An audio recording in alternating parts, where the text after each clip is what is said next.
Jack Grealish on the bench. I just want to mention this week on social media, there's an absolutely fantastic video of Jack Grealish with a young boy who has cerebral palsy and had been playing football. And Jack surprises him by turning up at the game with a shirt and sign. And it was just Jack doesn't always get the best publicity, but it was a brilliant piece. And the best thing about it was that Jack didn't look like this was a duty. He looked like he really wanted to be there, so well done to him. He's in the England squad, obviously, and that's where we're going to start today, because not just him in the England squad, but James Maddison is the England squad as well. I mean, what the heck we're going to talk about from now on Soccer Saturday, I've got no idea, you know. One thing it does show, Merce, is that Gareth Southgate is willing to bend. He is willing to change his mind over things. I don't know if he had a choice, did he? I mean, he's banging form. He's the only English player who's banging form. We've only got a week. You can't change someone's form around in the next 4 weeks. It's different than the other World Cups. You finish in May, you've got 3 or 4 weeks training, get a bit of confidence together. He's the only one who's really going into this with bundles and bundles of confidence. So it wasn't a shock for me. I honestly thought he was a shoo-in, especially with 26 players, and he is in form. I would be shocked if he doesn't play. I would. I think he could play him. I really do. As I say, he's banging form. He's full of confidence, and we play next Monday. You know, we play a week Monday. I think he's got every chance. I really do. His last 10 Premier League games, 10 goals and 7 assists. I mean, you say that, Merce, but I'll tell you, I'll ask Clinton, where does he get in? You know, does he get in ahead of Mount? Does he get in ahead of Foden? Where does he get in that England team? He could get in ahead of Mount. I like Mount. I think Mount's a good player, but Mercy's spot on. You play a player that's in form. He's in form at the moment, and he can play anyway. Only thing is Gareth's going to play the 5. So then he's going to play the 2 midfielders. You think he'll play 5 against Iran? I don't know. He loves the 5. If he plays a 5 against Iran, then yeah, I don't know what he's doing. But he does like he shouldn't do. He should go and play the 4 and go and probably play him and play the 2 and play him in the number 10. But you never know with Gareth. He does like the 5. But he can play as one of the 3 up front, because you've seen him do it for Leicester. And what Gareth said yesterday when he picked him, what he likes about Maddison, is he gets into little pockets. And one thing he always does, he's different. He gets into pockets and he always looks to pass forward. You ask any striker when they're making them runs and you've got a centre midfielder that wants to pass forward. That's what Maddison does. I'm so happy that he got that England call-up. It was thoroughly deserved. And he is different. You know, as Clinton says, he will turn and he will play. You know, you watch Vardy. When Vardy plays with him, he just goes. Harry Kane will have a field day with him. You know, he won't take that extra touch. You know, he's a passer. Do you think he plays ahead of Mount? I'm not sure about the Mount. He's a different one of the two. I don't know. I think he might be able to experiment. You know, it's Iran. I mean, no disrespect to Iran, but you know, I think play players in form and give him a chance. If it doesn't work out, he ain't going to play again, and Gareth loses nothing. If he doesn't play him in this game, what was the point in taking him? Because if he don't play in this game, I don't think he plays full stop then. He's unlucky, isn't he? He's unlucky that is our strongest position. Yeah. In the squad, that is but our strongest position. But he is a bit different, though, Tim, to the other ones who play in that position. But are you going to leave out Saka? Is he going to leave out Sterling, Jack Grealish, Foden? I mean, Jadon Sancho can't even get mentioned. I mean, obviously not in the squad. You know, Rashford now, who's showing some form, who wants to play off the left-hand side. I don't think he starts. I really don't. I just think he's taken him because the heat has been on him.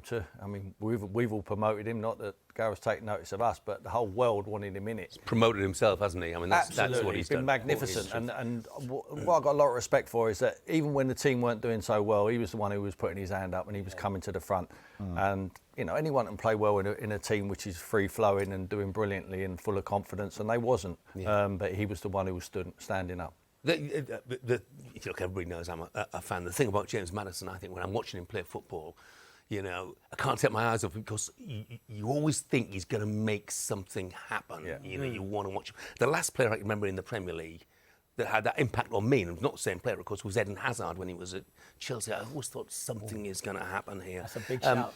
Big shout. Well, just for me, that's all. You know, Michael, I mean... For me, the surprise was Conor Gallagher. He's very good at Palace, but this season, I mean, 6 Premier League starts. 1 lasted 15 minutes when he was ill at Brentford. 1 lasted 23 minutes when he got a red card. Were you surprised that Gallagher got in? Well, I was looking, who else would it be? Would it be Conor? Would it be James Ward-Prowse? I think the 26-man squad made a difference for Gareth Southgate in having Conor Gallagher in. I think one thing you do get with with Conor is his energy. Where you're going to play him, I look and think it's probably going to be Declan Rice and Jude Bellingham, because Calvin Phillips has not got the game time. I believed it would have been Rice and Phillips if he'd have been playing. Where Bellingham would have played further off. Is Conor one of those holding midfielders? No, I see him further up the field. So you talk about how strong we are in positions of higher up the field. I'm not too sure where Conor is going to fit into the team. He gets after them as a number 10. No, I don't see that. I think he's a player that will be great to have in the squad. I mean, I'm not too sure he does get after them. Does his style suit England? You know what though? he can do though, Dawes? He can play deeper. I've seen it at Palace. He's not always in that 10. A lot of the times he does play in the 10, but he can play deeper in the 2. And you're right, I don't think Gareth Southgate will play him deeper in the 2 because he's got Rice, he's got Phillips, he's got Bellingham, he's even got Jordan Henderson. Yeah. So I don't think he will, but I think he's an impact player and he has got the energy as you're seeing in these clips. This is where he's at his best, Yeah. Clinton, when you let him off. Yeah, of and course. when left Gareth changes the way he wants to play. What we've seen over the last 2 tournaments, he'll play 2 sitting midfield players. Yeah. I wouldn't be surprised if it's Phillips and Rice. I really wouldn't, even though Phillips doesn't have the play game Billing time. higher up? I think Conor being in, I can see where it's coming from, Gareth, because he's full of energy. You know, when we get to the later stages where hopefully we get 16 quarter-finals, we're not passing anybody off the pitch. We're not having 60% possession against the 40 against the France or Brazil or Germany, whoever it may be. We could do though, Mercy. We've got the players to it. We don't play that way, do we? I mean, we got to the Euros and I don't think we outpassed any team in the whole tournament. So his energy, you know, whatever the team's going to be, there's always someone that comes absolutely out of nowhere and plays. You know, it's very rare a team stays the whole way through.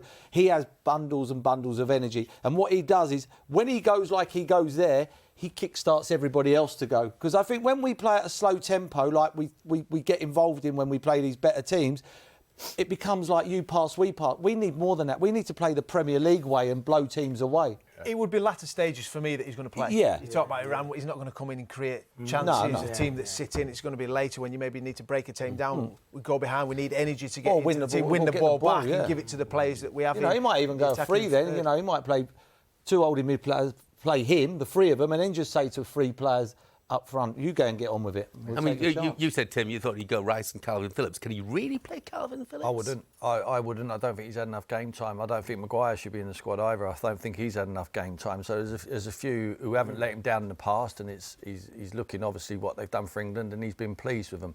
I think Gareth would like to go that way. For me, I would go one. I'd go Declan Rice. I think he's happier on his own. I'll play Mason Mount and Bellingham either side of him, or Foden, or drop one of them, you know, exciting players a little bit deeper, because you've got so many options at the top end of the field. I think you will play one up front, so it's either 2 either side. You know, I don't think I would go back 4 as well, which is obviously gets you an extra forward player onto the field. But listen, Gareth's got tough decisions to make, but he's done all right up to now. I mean, but like I say, I just no one remembers who finishes second anywhere. So it's either win or bust. Who's been unlucky, do you think, Clinton, not to be included? Well, that's a big, tough question. I think Tomori's been unlucky. I know probably Gareth's looking at it and probably thinking when the 2 games against Chelsea, he didn't do his chances any good there because he was disappointing. But he's a top player. He's playing at AC Milan week in, week out. The likes of Baresi and Maldini praising you to the hill, 2 of the best ever. He must be doing something wrong to play in a team something right to play in a team like that. So I think he's unlucky. And maybe thinking further up front, someone maybe like either Tammy or Tony, but I definitely would have picked Callum Wilson. Callum Wilson deserves to go. A lot of people complain about his injury, moan about his injury problems, but he's a different kind of striker. Yeah, but Walker, Phillips, Callum Wilson, No, but all injury prone. Yeah, he's injury prone, but he's fit at the moment. At the moment, Walker and Phillips are different. They're coming back from long-term injuries. You have to put Carl Walker in there because you've got no Reece James. There'll be times where you're playing against some quick centre forwards, and England lack pace at the back. They're good defenders, but they lack pace. Carl Walker can match anyone, and I know he's got to get his fitness up, and he ain't played a lot of football, but he's a good addition to that squad without a shadow of a doubt. If Carl Walker's fit, he goes in there. Callum Wilson will listen, there's games to be played today, so we don't know who's going to be fit, but it's a good opportunity for Callum Wilson. He deserves it, Jeff. He's been scoring goals. Let me tell you something, Jeff.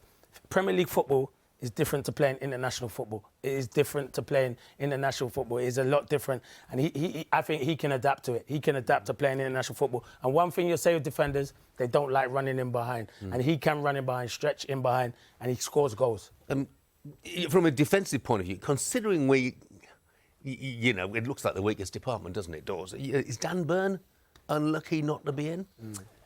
I mean, look, on form, yes, you would definitely say that. And I also look at... That used to be the policy, didn't it? You pick players who are in form. Yeah, and I look at Mark Gurhey at Crystal Palace as well, but he's gone for... He's tried and trusted. And I know Harry Maguire has been one that people have spoke about because this season he's not been in form last season. But in 2 previous tournaments for him, he's been arguably one of the standout players for England and Gareth Southgate. So I would have always had Harry in there. Which way are you going to go? With you back 4 or back 3? If there's a 3, I think Maguire will play. If it's a 2, probably not, because I think it'll be John Stones and one other if it's a back 4. But yeah, I mean, Dan Burn's been brilliant, and he can play. The fact that Chilwell got injured and we were only going with one out-and-out left back or wing back with Luke Shaw, I was surprised because I know Trippier can play on the left, but you're only going, if Shaw gets injured, then you're going Trippier's there, and Dan Burn could have played in both positions, and I think that's why Ben White has been included in the squad, because no Reece James, he can do a job at right back, he can step in at centre back. We haven't seen it at Arsenal this season, so yeah, I think Dan Burn's probably a little bit unfortunate, but had Chilwell been fit, we probably wouldn't have been asking that question, because for me, Chilwell would have gone, so one other would have missed out. Yeah, we talk about Harry Maguire, but Tim, what was the alternative? I like Chris Smalling, I really do. I think he's the form. A sort of forgotten man, isn't he? You go abroad, you're forgotten, unless you're Jude Bellingham, you're a superstar. You go abroad, Tammy Abraham, see Tamori. You know, I think that they're playing in a league where you have to be able to defend. You need pace in the World Cup. I think he's got that. If I had to win a game for my life tomorrow as England manager, and I had to pick between what we've got up there, I think Smalling would be right in the frame. I think he doesn't miss a game. He's obviously learnt a lot. You know, how many times has Gareth been over there seen him? I really think we've missed a trick with him. I think he's obviously playing at a top level week in, week out, and I think he could have been a very good option for us. Yeah, well, I mean, to show what a forgotten man he is, he won the last of his 31 caps in 2017, 5 years ago. The one they were going to miss massively is Reece James, without a shadow of doubt. That's why you picked all them centre-halves and stuff like that to accommodate him. He was going to be the first choice, without a shadow of doubt. And Mercy, you thought he should have still been picked? I do. I do. I don't see us winning the World Cup without Reece James in it. I mean, people will go, we might not be fit to the semi-final. Who cares? Who cares? These are fit lads. You know what I mean? They're not going to need 4 or 5 weeks to get up to speed. If it was Harry Kane goes. Harry Kane goes. It's as simple as that. You know, that's why we make 26 players. That's why there's 26 players now, to take players that are going to help you in the later stages of the tournament. Otherwise, it'll be at 23. That's my opinion. I just think we ain't got no chance of winning the World Cup without Reece James in our team, in my opinion. Well, it's a big blow. There's no question.